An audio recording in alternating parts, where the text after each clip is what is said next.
Hello, my name is Andrew Fitzgerald and this is my video to my 4th fieldwork placement at a small community in Katwa, India.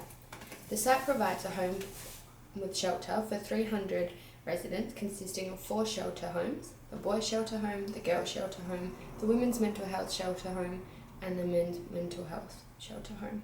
This site runs according to the Indian government legislation and community initiatives.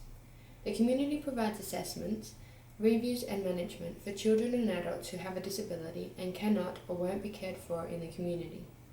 For this case study, I have chosen to focus on the boys' shelter home as it is not suitable to choose one child due to the majority of the interventions being provided for the benefit of all the boys. A rundown of the shelter is as follows. There's 55 boys in the shelter. The children's occupational roles include being a resident, a friend, a worker, school student, and sports player. Occupational activities include working, watching television, 4 p.m. sport, and school for some residents only. The boys enjoy taking care of themselves and others, self-feeding, toileting, and creating important roles amongst the shelter, such as the washer, the carrier of other children, and campus workers. There are numerous diagnoses which have been explored in detail throughout the case study. On the contrary, there are many children who have been given a diagnosis although do not portray any characteristics with that corresponding to that diagnosis or do not present with a disability at all. The interventions that took place during our stay were the sensory wall, the painting project, and the 4 p.m. sport and extra activities. My question for this placement is, what challenging factors presented during the OT program, as discussed in my case study, in relation to the boys' shelter home, and how were we able to solve them as a team?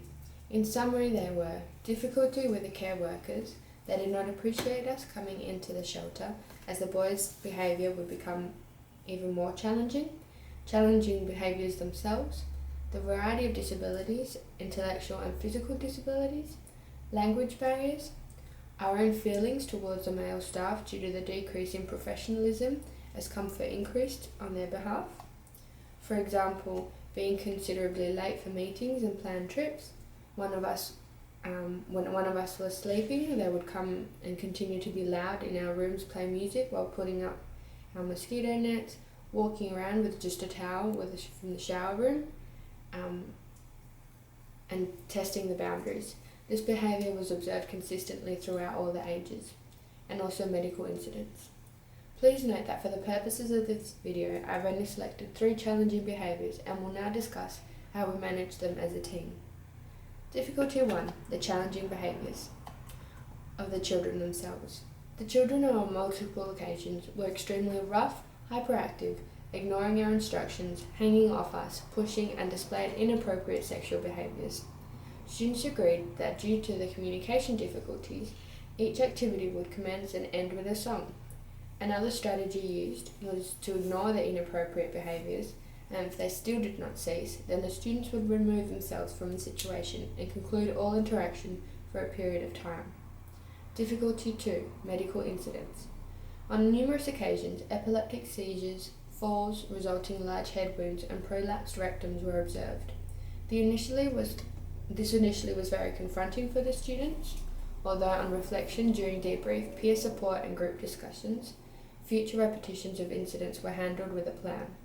During seizures, 2 students would attend to the child, one would gather a cup of water for drinking, and the rest of the students would remain with the other children to provide adequate space for recovery and treatment. Difficulty 3, language barriers. This was the basis of a lot of our difficulties. Being unable to communicate verbally and written was extremely challenging.